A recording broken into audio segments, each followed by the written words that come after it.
Good afternoon all of you. बच्चों, मैंने आप लोगों को मर्केंटाइल लॉ के तहत एक वैध अनुबंध से क्या तात्पर्य है, उसकी परिभाषा और उसके आवश्यक लक्षणों के बारे में समझाया था। उसी संदर्भ में मैं आप लोगों को आगे, जहाँ तक शायद मेरा ध्यान है, आप लोगों को मैंने प्रतिफल के बारे में समझाया था, लेकिन अब उसका जो नेक्स्ट पॉइंट है वो मैं आपको समझाने इसके बारे में जा रही हूँ, अनुबंध से संबंधित। तो प्रतिफल के बाद नेक्स्ट जो विशेषता होनी चाहिए किसी भी अनुबंध में, वो होनी चाहिए, उसमें उद्देश्य भी वैधानिक होना चाहिए। वैसे यदि हम प्रतिफल और उद्देश्य की बात करें तो प्रतिफल और उद्देश्य की वही स्थिति होती है मानो एक कोई सिक्के के दो पहलू।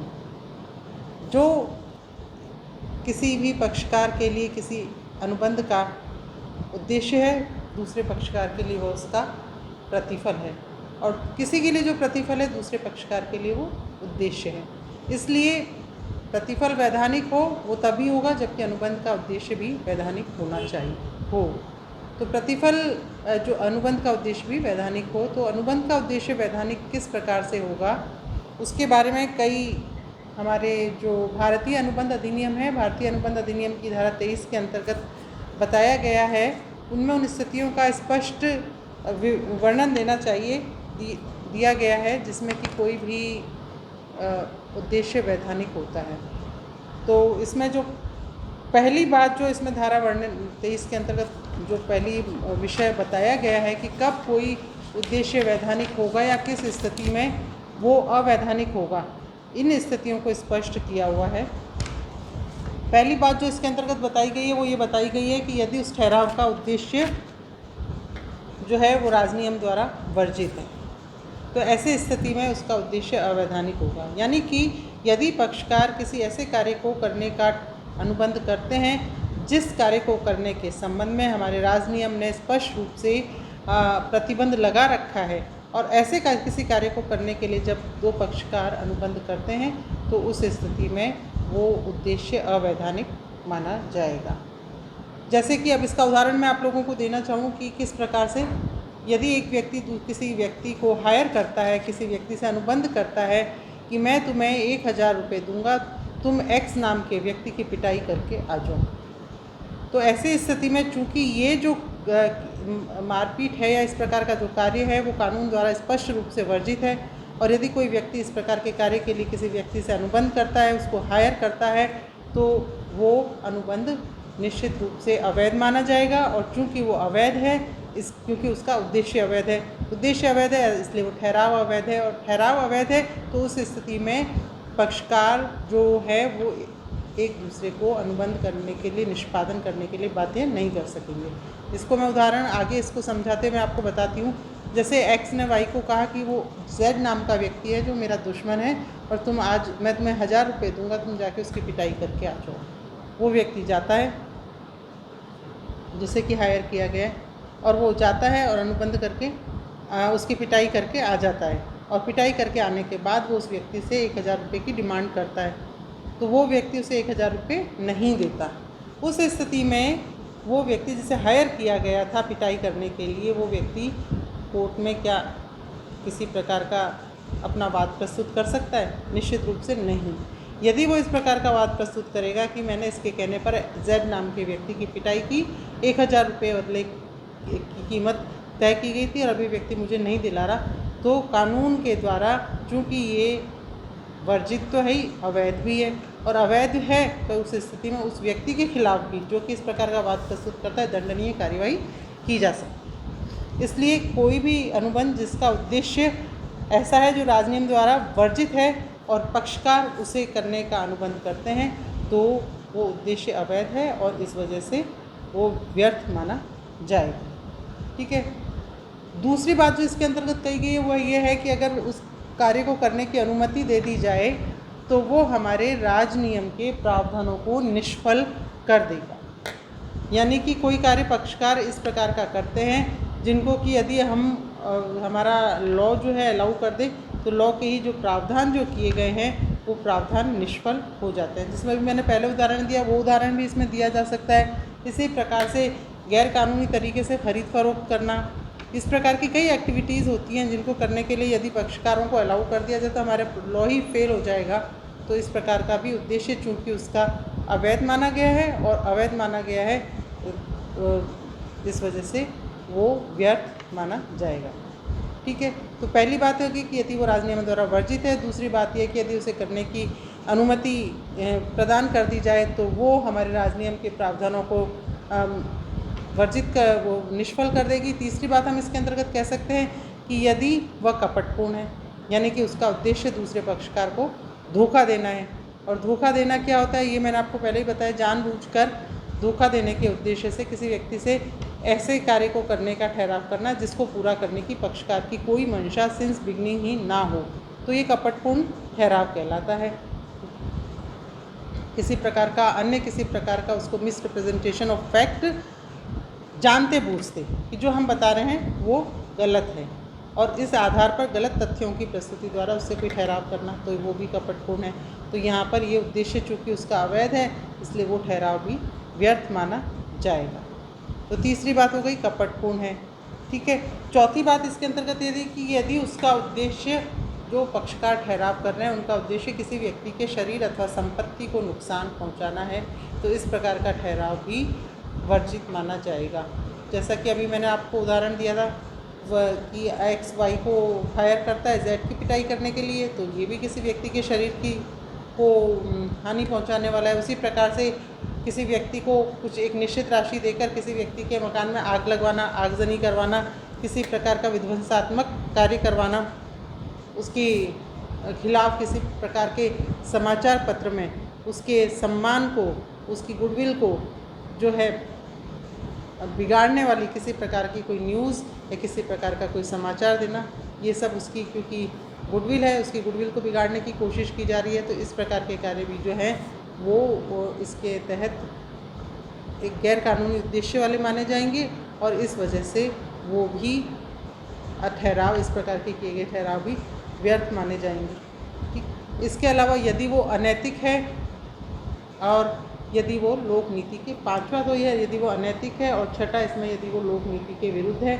अब अनैतिक होना या लोक नीति के विरुद्ध होना, ये जो बातें हैं इनका अपना एक बहुत व्यापक क्षेत्र है और ये हमारी सामाजिक मान्यताओं, हमारी सामाजिक परंपराओं, हमारे सामाजिक रीति रिवाजों, अपेक्षाओं और इसमें बहुत एक वाइड जो है वो रेंज आती है, जिसके तहत अगर कोई इस प्रकार का कार्य किया जाता है तो वो चूँकि इनके विरुद्ध होता है, हमारे सामाजिक लोक नीति के विरुद्ध, या वो अनैतिक होते हैं, व्यभिचार संबंधी होते हैं, भ्रष्टाचार को बढ़ावा देने वाले होते हैं, तो इस प्रकार के ठहराव भी जो है वो चूँकि इस प्रकार के माने जाएंगे कि भी वो लोग जो है उनका उद्देश्य जो है वैध नहीं है, इसलिए उनको गैर कानूनी माना जाएगा, उनका उद्देश्य जो है अवैध माना जाएगा। और चूँकि उद्देश्य अवैध है इस वजह से वो अनुबंध किसी भी प्रकार का कोई कानूनी प्रभाव नहीं रखेंगे, वो अपनी उत्पत्ति के समय से ही व्यर्थ माने जाएंगे। ये मैं आपको बता रही हूँ सब इस टॉपिक के तहत कि एक वैध अनुबंध के क्या आवश्यक लक्षण होने चाहिए। नेक्स्ट पॉइंट जो इसके अंतर्गत है वो मैं आपको बताना चाहूँगी, वो नेक्स्ट पॉइंट है कि किस प्रकार से नेक्स्ट पॉइंट है कि किस प्रकार से हम जो है वो अनुबंध के, वैध अनुबंध के आवश्यक गुणों में और कौन कौन सी बातें ले सकते हैं। तो इसमें हम नेक्स्ट बात जो कहेंगे कि अनुबंध में निश्चितता होनी चाहिए। निश्चितता का मतलब क्या है? निश्चितता का मतलब ये है कि अनुबंध से संबंधित जितने भी तथ्य होते हैं, अनुबंध से संबंधित जितनी भी शर्तें होती हैं, वे तथ्य तथा वे शर्तें जो कि किसी भी व्यक्ति के अब स्वीकृति देने की जो क्षमता है या स्वीकृति देने की जो उसकी मनःस्थिति है उसको प्रभावित कर सकें, तो वो तथ्य, वो शर्तें सब निश्चित होनी चाहिए।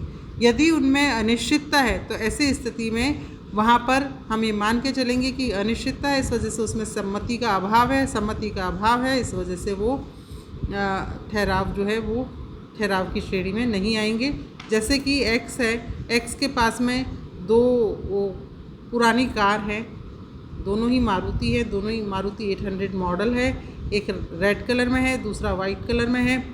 तो एक्स अपने दोस्त वाई को कहता है कि मैं अपनी जो है वो कार बेचना चाहता हूँ, कोई से भी कार बेचना चाहता हूँ, इनमें से कोई एक मैं चाह रहा हूँ बेच दूँ, तो क्या तुम लोगे? तो अब यहाँ पर जो वाई है, जो उसका फ्रेंड है, उसके दिमाग में उसकी वाइट कलर की कार लेने का इरादा था, लेकिन चूंकि एक्स ने वाइट न तो रेड कलर की कार के लिए स्पष्ट रूप से अपनी अभिव्यक्ति दी, ना ही उसने वाइट कलर की कार के लिए दी। उसने तो सिर्फ इतना ही कहा कि मैं दोनों में से कोई एक कार है, मैं चाह रहा हूँ कि मैं उसे बेच दूँ। तो इस प्रकार से जब वो कह रहा है तो यहाँ पर जो है अनुबंध की विषय वस्तु के संबंध में, उसके रंग के संबंध में पूर्णतः अनिश्चितता है, और इस अनिश्चितता के आधार पर दूसरा व्यक्ति वो ये मान के चलता है कि चलो ये अगर ये कोई एक कह रहा है तो मैं तो वाइट कलर की कार ले लूँगा, लेकिन जब बात क्लियर होती है, जब बाद में बात आती है तो कहता है कि नहीं, मैं तो अपनी रेड कार दूंगा। तो यहाँ पर चूँकि निश्चितता नहीं थी अनुबंध के अंतर्गत, तो इस प्रकार से दी गई जो सम्मति है वो सम्मति भी कोई मान्यता नहीं रखती है, और इस प्रकार के ठहराव भी जो है वो व्यर्थ होते हैं। नेक्स्ट पॉइंट जो इसके अंतर्गत मैं आपको बताना चाहूँगी वो है निष्पादन की संभवता। निष्पादन की संभवता, पॉसिबिलिटी टू परफॉर्म। हम जिस विषय के बारे में या जिस विषय वस्तु के बारे में हम ठहराव कर रहे हैं, तो उस विषय वस्तु या उस विषय से संबंधित समस्त तथ्यों को फॉलो करते हुए हम अनुबंध को पूरा कर सकें, तो वो कहलाएगा निष्पादन की संभवता। लेकिन कई बार ऐसा होता है कि कुछ अनुबंध ऐसे होते हैं उनमें निष्पादन जो है वो संभव नहीं होता। कुछ अनुबंध में तो प्रारंभ में ये निष्पादन संभव नहीं होता, और कुछ ऐसे होते हैं जिसमें बाद में चल करके जब जो है निष्पादन की संभवता समाप्त हो जाती है। दोनों के उदाहरण मैं आपको देना चाहूँगी। एक्स जो है वो वाई को कहता है कि मैं तुम्हें अपना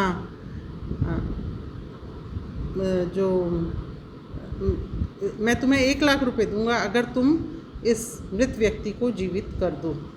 तो ये सभी जानते हैं कि इस प्रकार से किसी मृत व्यक्ति को जीवित करना संभव नहीं है। तो यहाँ पर अनुबंध करते समय ही जो अनुबंध किया है वो असंभव कार्य को करने का किया गया है, और उसका निष्पादन संभव नहीं है, इसलिए इस प्रकार का जो है वो किसी भी प्रकार की मान्यता नहीं रखता। इस प्रकार का किया गया ठहराव वो है वो व्यर्थ माना जाएगा। इस अपनी उत्पत्ति के समय से उसका कोई कानूनी प्रभाव नहीं होगा। लेकिन कुछ ठहराव, दूसरे शब्दों में हम कहेंगे कि ठहराव नहीं बल्कि अनुबंध, तो कुछ अनुबंध ऐसे होते हैं जिनमें निष्पादन पूर्णतः संभव होता है, किंतु बाद में किसी घटना के चलते, किसी नियम के चलते, किसी वस्तु स्थिति के चलते उसका निष्पादन असंभव हो जाता है। तो ऐसी स्थिति में उसको हम पूरा नहीं कर सकते, उसको हम पूरा परफॉर्म नहीं कर सकते, और चूंकि हम उसको परफॉर्म नहीं कर पा रहे हैं, इसलिए वो अनुबंध जो है वो भी जो है वो व्यर्थ हो जाएगा, निरस्त हो जाएगा बाद में। जैसे कि अनुबंध से संबंधित विषय वस्तु वही अगर नष्ट हो जाए तो फिर अनुबंध कैसे पूरा किया जाएगा। या किसी कार्यक्रम को देखने के लिए कोई व्यक्ति कोई टिकट खरीदता है और बाद में वो कार्यक्रम कैंसिल हो गया, तो फिर ऐसी स्थिति में वो कार्यक्रम कैसे देख पाएगा। वो चाहेगा तो भी वो कार्यक्रम चूँकि कैंसिल हो गया है किसी घटना विशेष के कारण, किसी परिस्थितिवश, तो ऐसी स्थिति में उसको कैसे हम पूरा करेंगे। तो इसलिए यहाँ पर उसका चूँकि निष्पादन बाद में चलकर असंभव हुआ है, कई बार होता है कि कई कानूनी परिवर्तन हो जाते हैं, कोई नियम नए आ जाते हैं जिसकी वजह से जो हमने अनुबंध किया उस पर प्रतिबंध लग जाता है आगे चलकर। तो चूँकि उसका निष्पादन पहले नहीं हुआ है, तो अब चूँकि शर्तों में प्रतिबंध लगा दी है तो आगे चलकर भी हम उसको पूरा नहीं कर सकते। तो इस प्रकार के कई घटनाक्रम होते हैं, कई स्थिति होती हैं, कई परिस्थितियाँ होती हैं, कई कानूनों में परिवर्तन होते हैं, जिसकी वजह से वो अनुबंध जो है उसकी निष्पादन की संभवता समाप्त हो जाती है। कई बार ये असंभव कार्यों को करने के अनुबंध होते हैं, ठहराव होते हैं, तो चूँकि वो असंभव कार्य है तो वो तो अपनी उत्पत्ति के समय से ही व्यर्थ है, किंतु कई बार ऐसा होता है बाद में चलकर उनकी संभवता समाप्त हो जाती है निष्पादन की। इस वजह से वो अनुबंध जो होते हैं वो अनुबंध का निष्पादन करना संभव नहीं होता। तो दोनों ही स्थितियाँ होनी चाहिए। वैध अनुबंध अगर हम करना चाहते हैं कि न तो कि वो प्रारंभ में ही उसको किसी इस प्रकार के कार्य को करने का ठहराव न हो पक्षकारों के बीच में जो कि परफॉर्म किए ही ना जा सकें, और या फिर वो कार्य ऐसा बाद में अगर कोई घटनाक्रम हो जाता है तो उस वजह से, ठीक है। तो इस प्रकार से अब इसके बाद जो बात इसमें कही गई है वो है ठहराव स्पष्ट रूप से व्यर्थ घोषित ना हो। ठहराव स्पष्ट रूप से व्यर्थ घोषित कब नहीं होता है ठहराव, यहाँ पर भी हमें भारतीय अनुबंध अधिनियम की धारा 23 का जिक्र करना होगा कि भारतीय अनुबंध अधिनियम की धारा 23 जो है उसमें एक लंबी चौड़ी लिस्ट है जिसमें स्पष्ट रूप से बताया गया है कि ये स्थितियाँ, ये परिस्थितियाँ जिसमें कि अगर कोई व्यक्ति अनुबंध करते हैं तो वो चूँकि हमारे धारा 23 के तहत पूर्णतः जो है व्यर्थ घोषित किए गए हैं, इसलिए उन कार्यों को नहीं किया जा सकता। और अगर कोई कार्य करता है तो भी, ठहराव करता है तो भी उनका निष्पादन नहीं हो पाएगा, उन पर प्रतिबंध है, वो वर्जित है।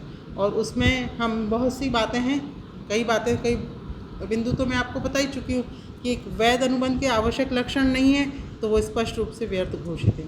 ठीक है, ये बात अभी मैंने आपको बताया। प्रतिफल होना चाहिए, प्रतिफल नहीं है तो अनुबंध स्पष्ट रूप से व्यर्थ घोषित हैं। वैसे इसके कुछ अपवाद हैं, मैंने आपको शायद बता दिए होंगे कि प्रतिफल ना होने पर भी कई बार कुछ ठहराव होते हैं वो व्यर्थ होते हैं। वो कौन से अपवाद हैं वो मैंने आपको बता दिए हैं आगे इससे पहले। तो प्रतिफल, अब प्रतिफल केवल होना ही पर्याप्त नहीं, प्रतिफल का वैधानिक होना भी ज़रूरी है, उद्देश्य का वैधानिक होना भी ज़रूरी है। प्रतिफल और उद्देश्य जो है वो एक ही सिक्के के दो पहलू हैं। यदि उद्देश्य वैधानिक है तो प्रतिफल भी वैधानिक है, अगर उद्देश्य ठहराव का अवैधानिक है तो प्रतिफल प्राप्त किया जाने वाला या दिया जाने वाला प्रतिफल भी अवैधानिक होगा। निष्पादन की संभवता होनी चाहिए, निश्चितता होनी चाहिए। और नेक्स्ट जो मैं आपको बता रही हूँ, ये सारी चीज़ें हैं, इनको स्पष्ट रूप से व्यर्थ घोषित किया गया है। वो किसी व्यक्ति के शरीर अथवा संपत्ति को क्षति पहुँचाने वाले ना हो, वो किसी व्यक्ति के विवाह में रुकावट डालने वाले नहीं हो, वो किसी व्यक्ति को व्यापार में रुकावट डालने वाले नहीं हो, बाजी के ठहराव नहीं हो, लोक नीति के विरुद्ध अनैतिक कार्य जो कि अभी मैं आपको बता चुकी हूँ। इसके अलावा डिग्री जो होती हैं उनको बेचने के जो भी ठहराव होते हैं वो भी चूँकि अनैतिकता की श्रेणी में ही आते हैं, अनैतिकता का व्यापार करते हैं।